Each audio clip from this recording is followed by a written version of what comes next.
Warga Provinsi Aceh memperingati 9 tahun peristiwa tsunami dengan berbagai cara. Polisi bersama warga Kecamatan Johan Pahlawan bekerja bakti membersihkan makam massal korban tsunami.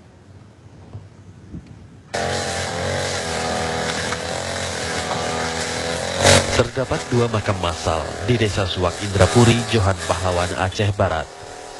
Makam para warga yang menjadi korban gelombang pasang atau tsunami tersebut kini tampak sangat tidak terawat. Rumput menjulang tinggi dan banyak sampah terserak di atas lahan tersebut.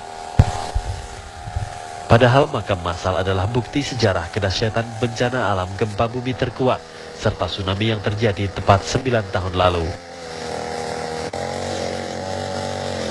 Keadaan ini membuat polisi dari sektor Johan Pahlawan, Resor Aceh Barat, serta warga sekitar bekerja bakti membersihkannya.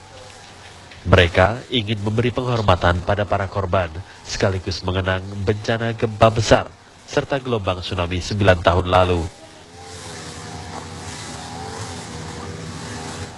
Warga juga berharap pemerintah memperkuat teknologi mitigasi bencana, agar jatuhnya korban dapat terhindarkan. Dari Aceh Barat, Provinsi Aceh, Haidir Azhar, TV One, mengabarkan.